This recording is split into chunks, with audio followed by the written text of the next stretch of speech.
How's it going, guys, and welcome to Billy the Batboy's Corner, presented by Up On Game.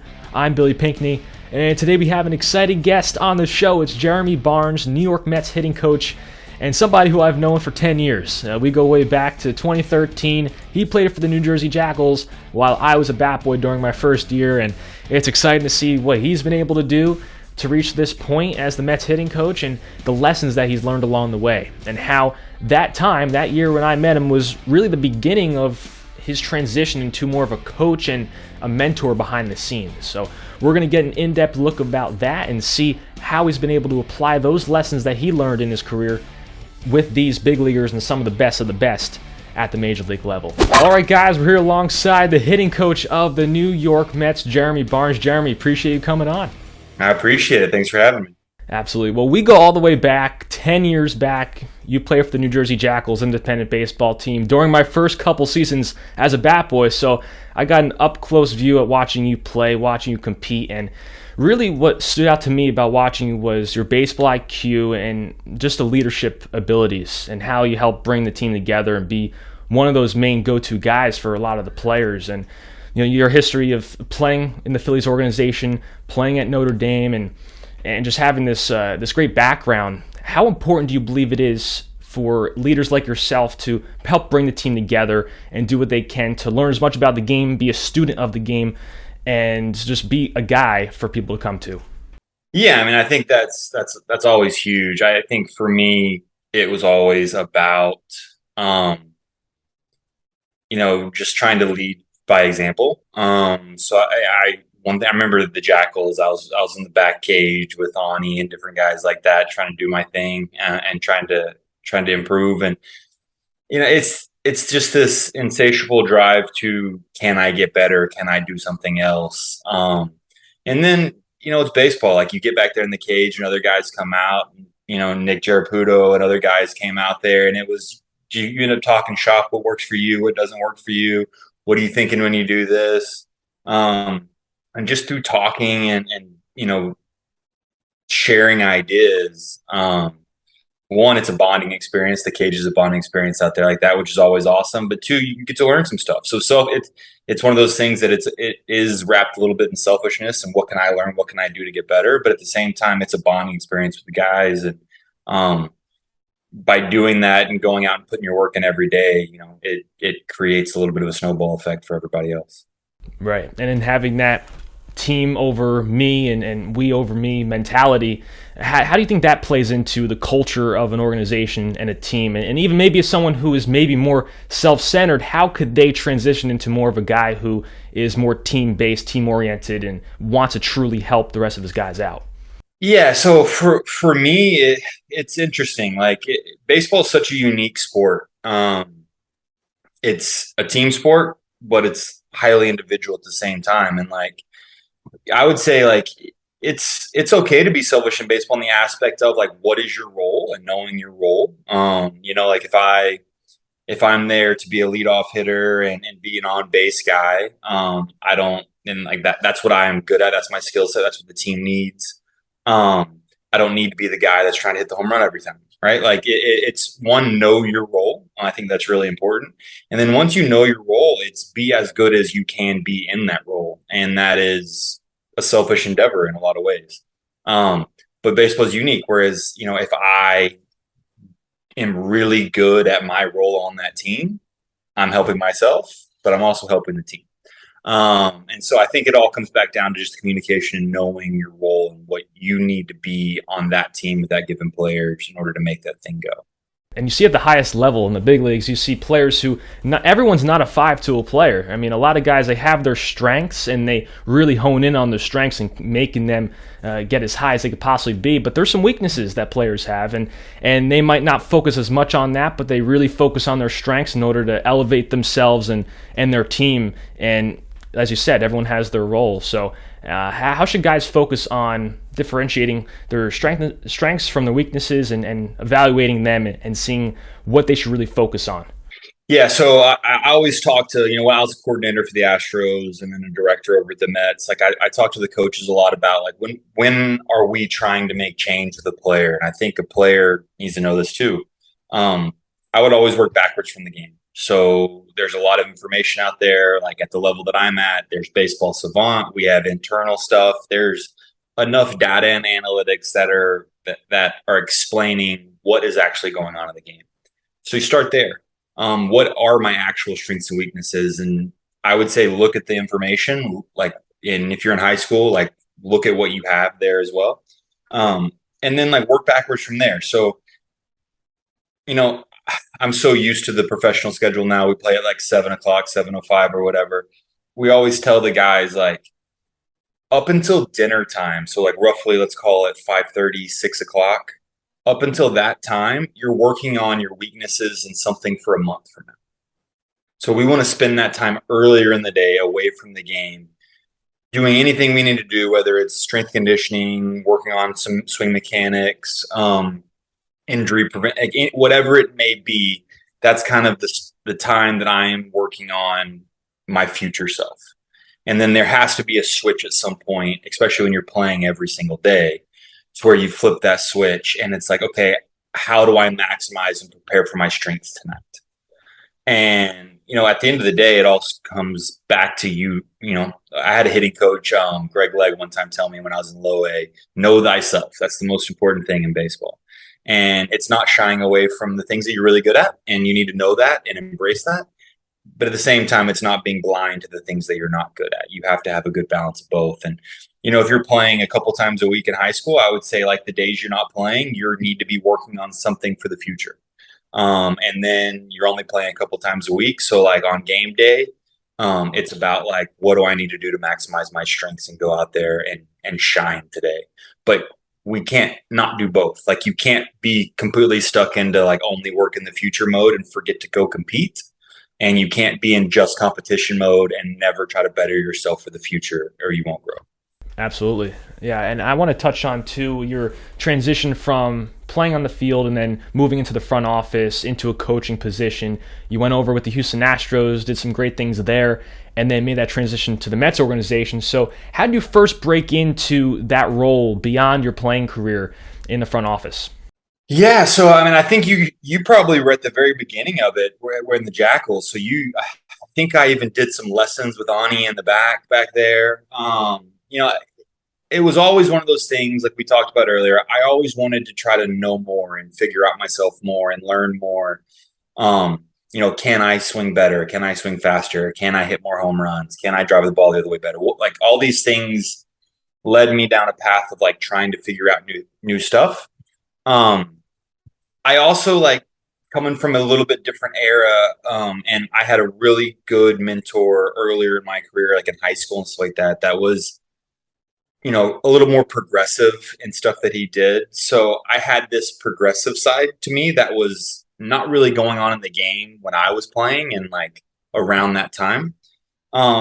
So lessons were kind of an extension of me getting to work. There's only so many swings I could take during the day, but I could have someone come out there and I could try to teach it and learn it from a different aspect and like see what's working and what's not working for different kids, people, so forth.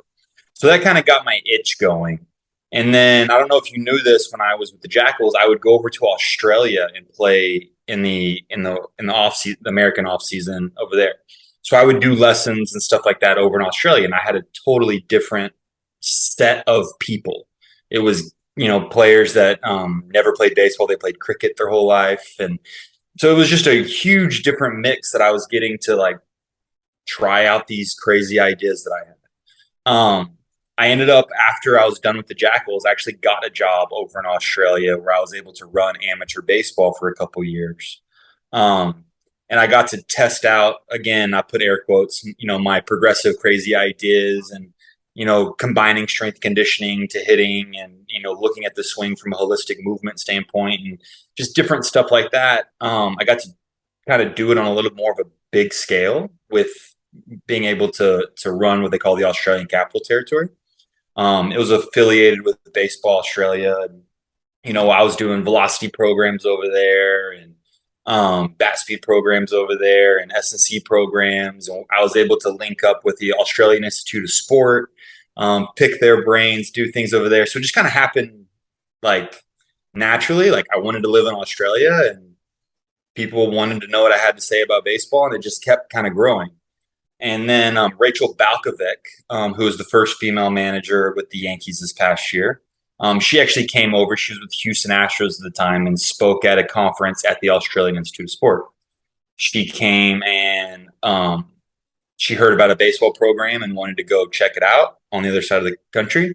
And we actually met that day. And she passed my name along to Jeff Albert, who was the head hitting coach for the Cardinals. He's actually now the director with the Mets, director of hitting with the Mets. So we're paired back up again. And just passed my name along, and the Astros called and gave me an opportunity to come over and be a hitting coach and like short season rookie ball. And it just kind of kept growing.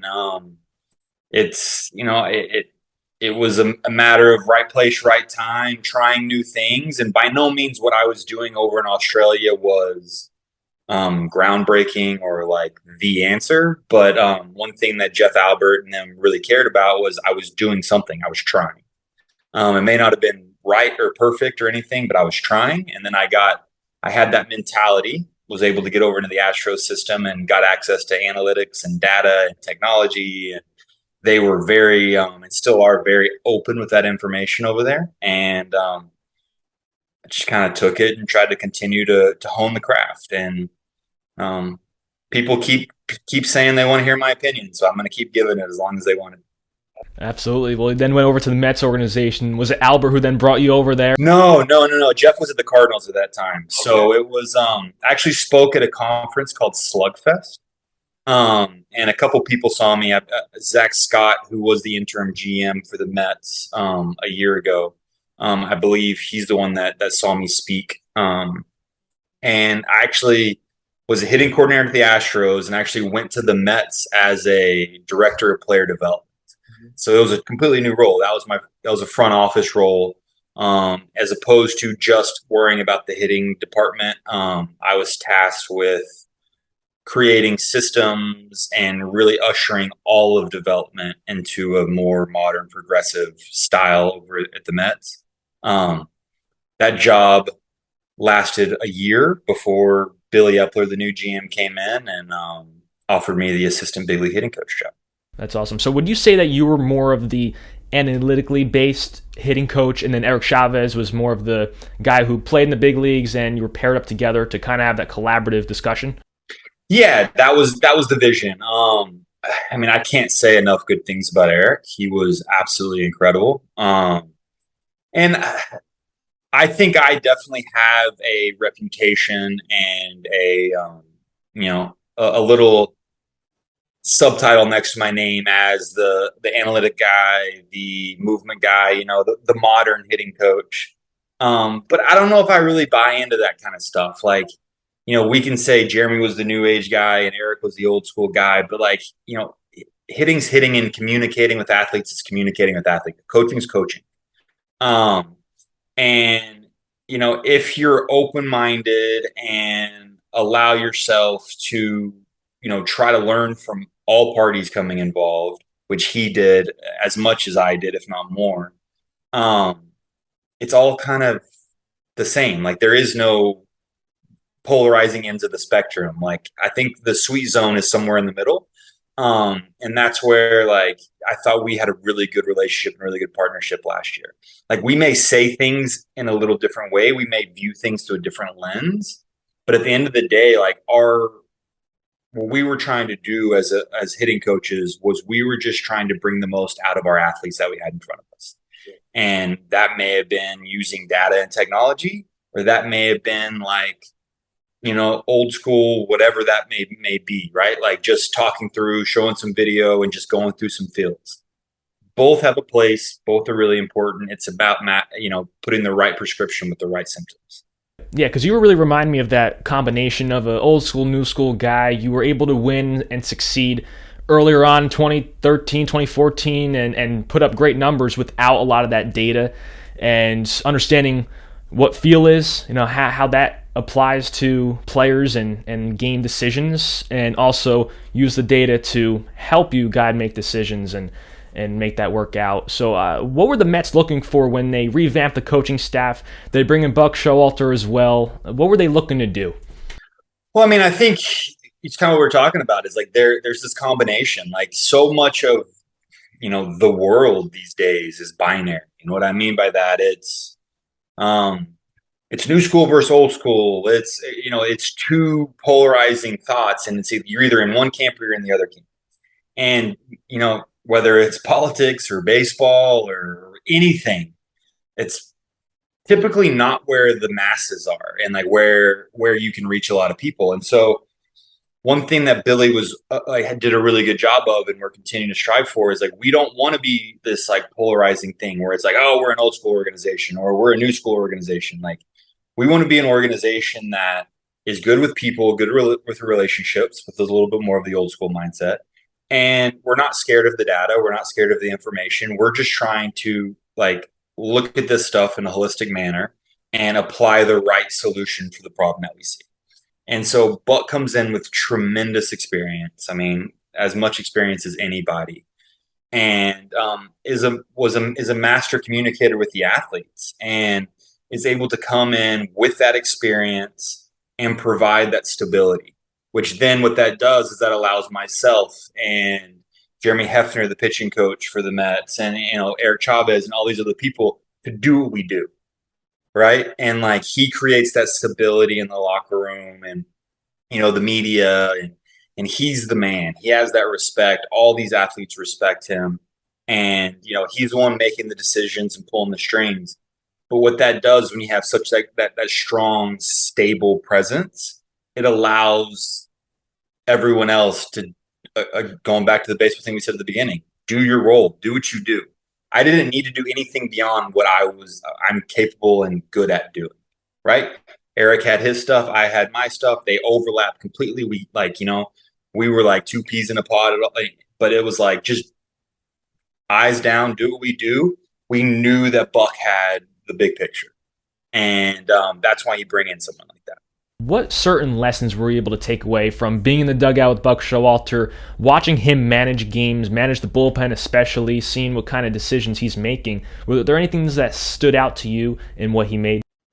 Yeah, I mean, you said it. Manage the bullpen. Like, I don't know if a lot of people know this about Buck, but he is incredible at managing the bullpen. Like, one of my roles and responsibilities as a hitting coach is we're in the dugout. If a guy gets up and starts to warm up for the other team, we need to start preparing what we're going to be saying and how we want to attack that game plan. So we're as hitting coaches paying a lot of attention to the bullpen. Just in contrast of seeing how we manage the bullpen versus, I'll speak very generally, how the league has managed the bullpen. It's night and day. I mean, it's just like paying attention and like being so meticulous in his preparation, knowing how many times people are getting up and getting down, and all the things that go into it. I just thought he was a master lesson in managing the bullpen. I was very impressed with that. And just the biggest thing that my takeaway with Buck was just how meticulous to every little detail he is. Like, I take pride on being prepared. I take pride on trying to think a step or two ahead. He is the only guy I can think of in recent memory that would ask me questions and I would not have an answer because he was that far ahead of me. And he, just it was amazing to see it on a day in, day out of just how he prepared, the things that he thought of, the things that he cared about, right? Like when you're around someone with that much experience, like they have to learn how to like, okay, that's not important. This is important, right? Prioritize and make sure that they're attacking the right thing. And just to see him do that so effortlessly. And, we're in New York. The media is not the easiest thing in the world. And to do all that he did behind the scenes while give all that he can give to the media and make sure that he's articulating the things that he needs to articulate there was just it was impressive to watch. And like that man is meticulous with details. I tell you that, it's impressive. Absolutely. Yeah, well, when you begin to work with these hitters, were there any common themes that you noticed throughout them that you said, okay, we're going to go in there, we're going to work on certain things that I see right away and that they need to improve and really hone in on? But yeah, first thing you notice is these guys are really good. Like it's fun to get to work with these type of athletes. there's two things that really stand out when you're working with this kind of athlete. Like, one, the gains are tremendous, not in the fact that they have a lot to work on, but like one tiny minor little adjustment, like these guys are so good. Like the results from that tiny little adjustment can be a little mind blowing at times. Two, kind of on the flip of that, is like there's not a lot that like these guys don't need overhauls. Like it's not like we're going in there and we're changing a ridiculous amount of stuff. So it's a matter of like using the information that we have access to, and making sure that we're pushing the right domino over, as opposed to just going in and trying to do anything. And one thing that I would stress any up and coming coach or anyone that's listening to this to pay attention to is be very careful worrying about what I call like dots. Like there's so many dots that can happen. Like I used to put this on a presentation to coaches that I had. It was just like a page with a million dots on it. You need to use information and technology to remove the noise, the things that don't matter, for you only have a couple things. And I always talk to the guys about like, let's focus on concepts and principles over like fine tune movement and like a model. So it's so easy to throw a K vest or someone on people and say like, well, this doesn't match the model, so you can't do it. But like, I could change that and get a negative effect in the game. That's not what I want at the big league level. These guys are the best athletes in the world. They are absolutely phenomenal at what they do. Like sometimes they do things a little unorthodox, but that's what makes them so special. And so you're constantly having to play this trade-off game on like, do we want to change this? Do we not want to change this? And that's where the data and the analytics come into play like really heavily. But yeah, and I think the last thing and the most important thing to remember, and I think this is to remember for any coach as well, you were there to help them in their career. You were not there to try to make the show about you and what you're doing. Like if Francisco Lindor and Brandon Nimmo and these guys, if they're rocking and rolling and doing awesome, I don't need to step in and make my voice be heard that day just to make me feel like I'm doing something special. I don't need to change Francisco Lindor just to say, hey, I'm the guy that changed Francisco Lindor. Like, I am there to help.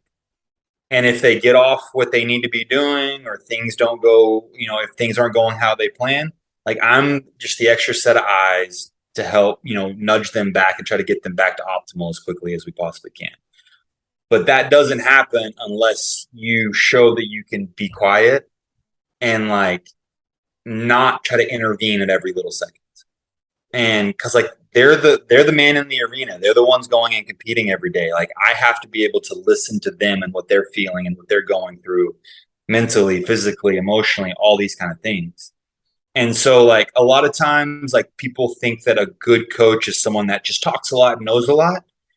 But the best coaches in the world, you go watch them coach, they're very quiet and they choose their words very, very specifically.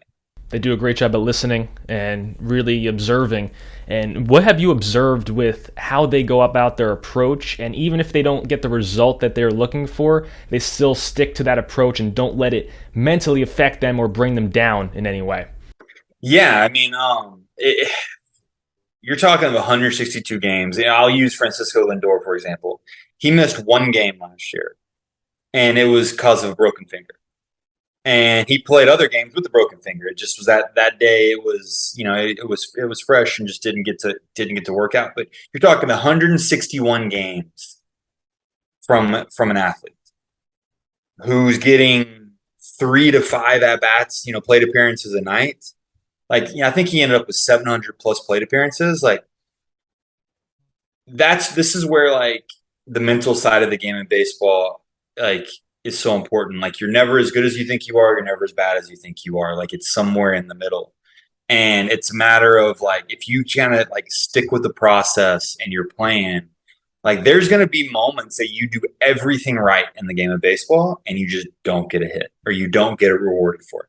There's times where you don't do anything right in your at bat and you end up getting a swinging bunt and you get a hit and everyone thinks you got a single, right? Like, so it's not getting caught up in the highs, it's not getting caught up in the lows, and it's finding the right routine, the right process for you and the things that you're working on and just hammering it every day. It's like brushing your teeth. Like, I got to brush my teeth or I get cavities. Like, so I'm going to brush my teeth. And it's just a matter of doing that every single day, putting your best foot forward. If it doesn't work, like, let it play out for a little bit of time and like have the people around you to help nudge you back to optimal and let you know. I think that one of the biggest things I can do as a coach is to be that extra third party to let the athletes know, like, this is something we may want to worry about. Like, these are things that we don't want to worry about. Because when you're competing every single day, it's easy to get caught up in all the noise.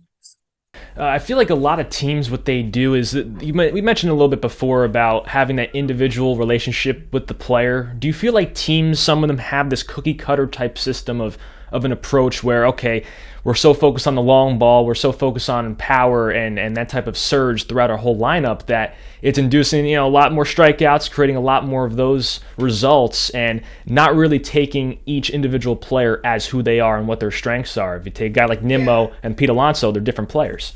Yeah, to an extent, for sure. I think you have to understand what you're talking about. Like, are we saying what is the best way to score runs in the league? You're talking about how many players in the league. So this is an aggregate, right? This is a massive subset you're looking at. Yeah, it's to hit the ball 95 miles an hour or harder and to hit the ball in the air. That's the best way to score runs in the big leagues in general. But then you say, all right, well, I got Pete Alonso in front of me and I got Jeff McNeil in front of me. Now you have to ask the same question with that individual in front of you and say, what's the best way to maximize Pete Alonso's run value with his skill set? And what's the best way to maximize Jeff McNeil's run value with his skill set? Both are incredible baseball players. Both have very different skill sets. And so it's a matter of, being malleable with your thoughts and being flexible with the whole thing. Like, do I want Jeff to hit the ball 95 miles an hour harder in the air? Yes. Is he going to do that as easy as Pete Alonso is going to do that? No. And so there's a trade-off. Like, Pete can get away with swinging and missing a little bit more than Jeff can get away with. And so you're balancing these things on a regular basis. And again, you're playing trade-offs, you're managing humans and their emotions and their expectations. And, that's not even to mention, let's say we got a new player from Japan and he all of a sudden wants to, he cares about bunting and slapping the ball the other way. That's a belief system of his. If I'm trying to get him to go away from that, who am I? So there's a conflict there as well. So you're dealing with people, emotions, all these things. And it's just a matter of managing the right trade-offs. Before I let you go, I want to touch on something that'll help out the younger guys a little bit, the younger players out there. And a lot of them are facing pressure, if it's internal, external pressure that they're facing. And New York, as you know, is a big-time environment. A lot is on the line. And for the players that you're working with, a lot of them are able to deal with that successfully. And when you see them not getting too anxious, not getting too tense, and where they're jumping at the ball and distracting themselves mentally, how do you think that younger players can learn from that? And is there a certain method that works for not letting that confidence disappear? Yeah, I think I do think this is important to note, and I'm not going to use any names. So I would say everyone's like this. Like, one of the biggest takeaways that I had in the big leagues my first year up there was like, these guys are human. And yeah, you can watch these games in the playoffs and it looks like they're all Joe Cool and they are not feeling any pressure. They are. And they go through the best players in the world go through anxieties and pressure and fear of failure and imposter syndrome. Am I good enough to reach this moment? They're humans. These guys are absolutely human. So all those things, they don't just go away when you're in the big leagues. These guys are dealing with it up there as well. So that is important for everyone to know, that it just doesn't go away. It's normal. But two, I think you find your own way, but it's learning that you can only control what you can control and identifying what that is. And then you alleviate that by having really good routines and sticking with your process. and like you tailor, and like part of your routine may be a meditative thing, breathing technique. It could be a lot of different things that could happen, but it's when you were very comfortable with, I'm doing this and then this and then this and then this and then this and then, like when you know what you're doing, and like there's not as much anxiety. And so it's just a matter of going through your process, and you do that enough.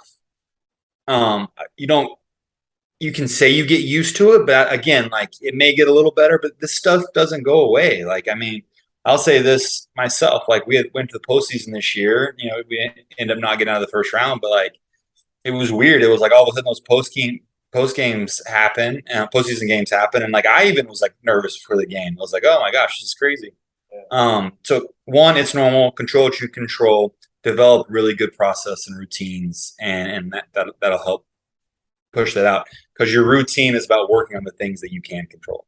Great stuff. Do you know how many guys have journaling or writing things down included in their routine? A ton.